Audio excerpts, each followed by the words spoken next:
We're going to be going over binary operators, more specifically and, or, not, and XOR. Let's start with the binary operator and.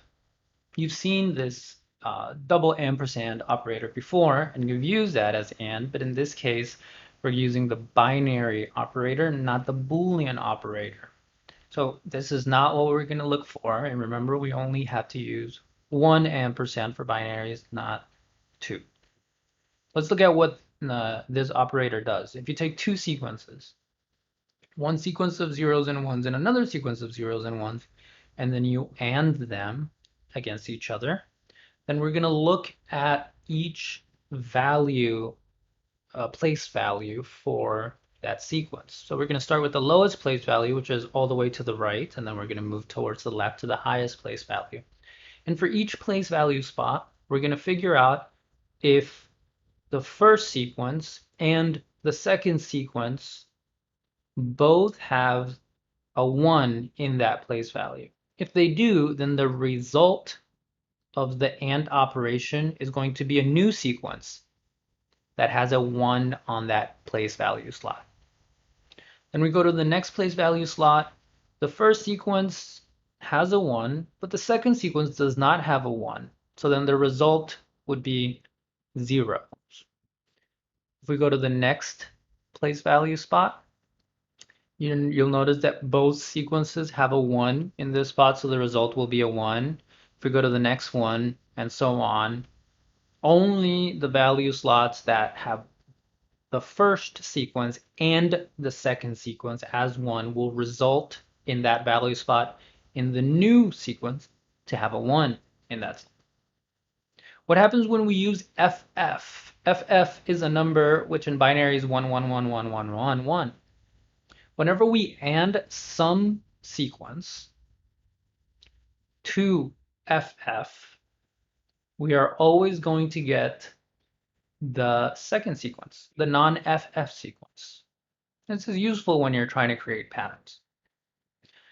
What happens when we AND one sequence against itself? The result will always be itself. What happens when we AND one sequence to its complement? In this case, the first sequence has 0 in the first place value slot.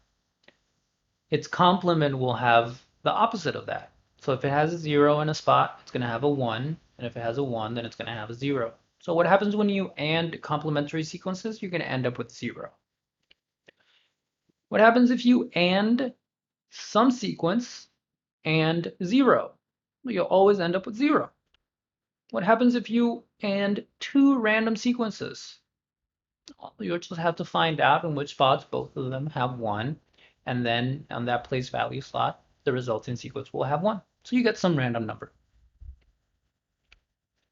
What about OR? What does OR do? Again, different from the OR that you know. It's not the Boolean operator OR with 2 bars. It's only 1 bar.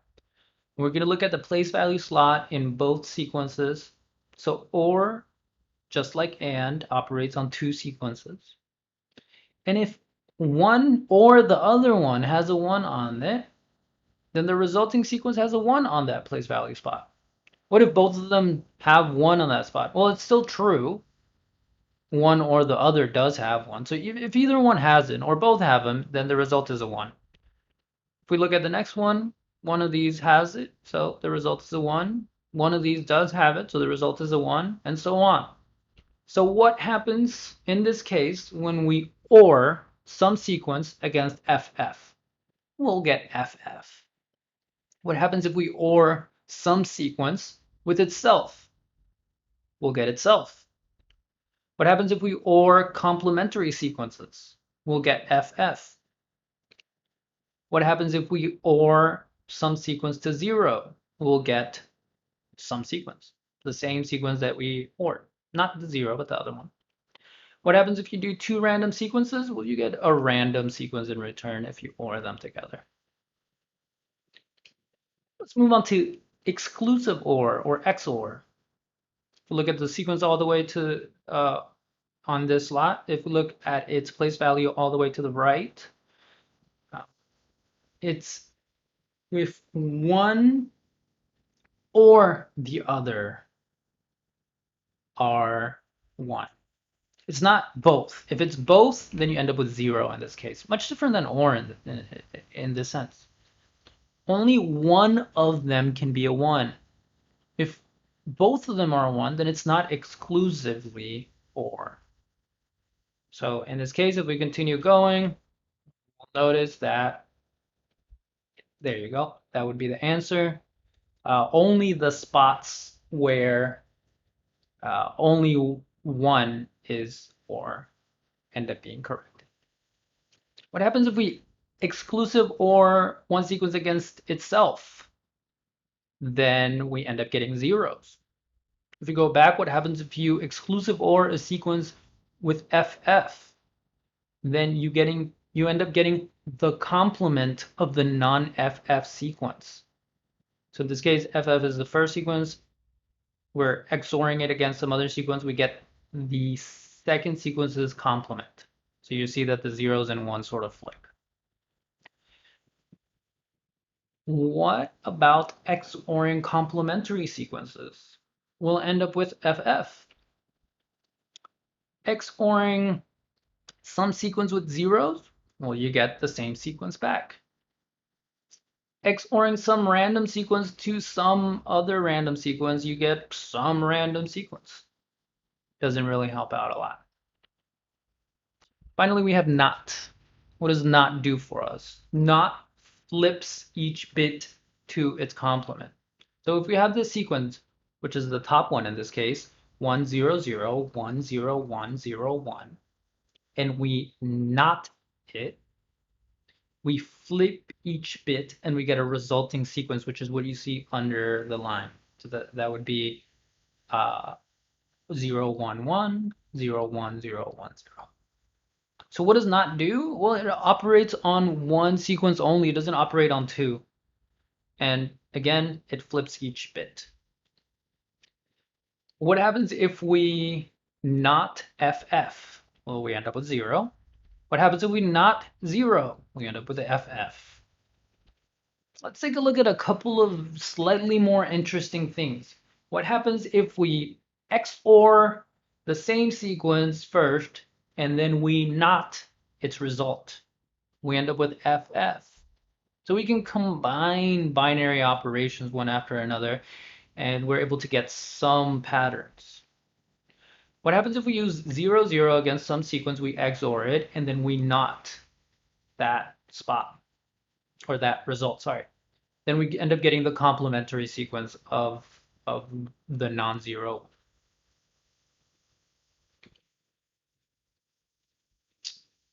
If we look at the complementary sequences and we get the result and we not it, then it ends up being 1, 1. So maybe you've seen some patterns here. If you not an and, it's the same result as if you would have just XORed those two sequences. If you not an XOR, it's the same result as if you would have done some other operation. You can try to figure out what that operation would be. Same thing with knotting ors or ands. You'll find that it will create the same patterns as some other operation on the same two sequences. Your problem set is all about this, trying to figure out how to mix these binary operators to create some meaning, like equality, or whether something is odd or even, or whether something is able to hold this much data. Using these 4 operators will let you do quite a bit. Have fun.